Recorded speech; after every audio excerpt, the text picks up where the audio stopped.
Men in the 200 meters, they're going to get a fair bit of this race with the wind, so the wind reading will be a positive, but they've got to start out of the blocks into this stiff breeze through the first 40-50 meters. Ogunodi on the outside. Those on the outside will have less distance to run into the wind, so Andre de Grasse, the Olympic champion, in lane 7 with a good lane. Ogunodi, incidentally, was disqualified in a 100-meter warm-up race earlier on this evening. So de Grasse will have Noah Lyles, Olympic medalist, inside him, who so dearly would have loved that gold medal in Tokyo. Wasn't to be. I'm not sure he was at his best all of last year, but he started this year in brilliant form. So has Fred Kerley, and he was talking in the weeks leading up to this, the days leading up to this, that he still has the options. 100, 200, 400. He said, I'm not 100% sure. I think though he's enjoying his sprinting at the moment. Then you've got Aaron Brown. Big good performance from him in Nairobi last week. Just over 2.1 for a close to 20-second clocking for him there. Jareem Richards, what an indoor season this man had. The world indoor champion at 400 meters, but is a great exponent at the 200-meter race as well. Jerome Blake from Canada, and then on the inside we'll have Filippo Tortu from Italy. And incidentally, a word on Marcel Jacobs, the Italian who was meant to race Fred Kerley last week in that 100 meters in Nairobi. He picked up food poisoning, but we're told he'll be back racing next week. A couple of days in hospital and recovered from that. Best time in the world this year, the exceptionally talented Arian Knighton, who was in Tokyo, and everybody knows how good he is going to be, the teenager. Not here tonight, so it's Fred Kerley, Noah Lyles, and Andre de Grasse, the three big names here. Don't write off Aaron Brown, though. So de Grasse, the Olympic champion, is in 7, Lyles is in 6.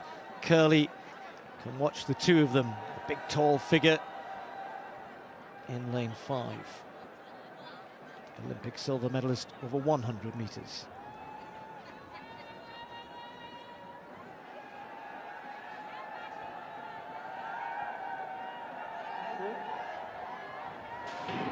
It's a clean start. It was actually a very good start from Noah Lyles, just perhaps took about half a metre out of de Grasse. And now Fred Kerley, though, has stormed round that bend, and Aaron Brown is right up there. You could throw a blanket over them at this point, but Fred Kerley trying to fight de Grasse is miles behind at the minute. It's going to be Noah Lyles is coming away from Kerley. Noah Lyles is going to get the win just from Kerley. 19.72.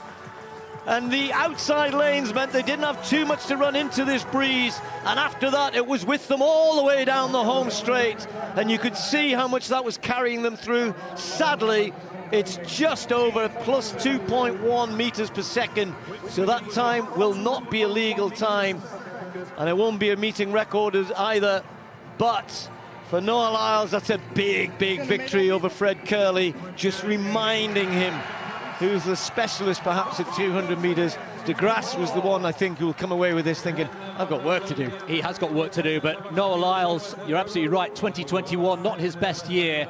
Very frustrating. I think the pandemic didn't do him any favours in terms of where he was in 2020, but he looks to be on tip-top form in 2022. Got a brilliant start, and Kerley was coming back at him, wasn't he, towards the latter stages of that race, but he kept firm, very relaxed in the shoulders, Lyles. He could feel the presence, I'm sure, on his left shoulder, but just maintained his discipline and his form and his line, and that will feel good for Noah Lyles. Lightning Lyles, already the meeting record holder, sadly just outside the legal limit. Otherwise, that would have been a huge improvement. But 1972, Kerley in second, and de Grasse, as you say, Steve, with a lot of work to do. Yeah, pity that, isn't it? You know, when you've got a wind which isn't directly kind of, it's a little bit across, then the wind gauge is obviously placed in a vertical sensor.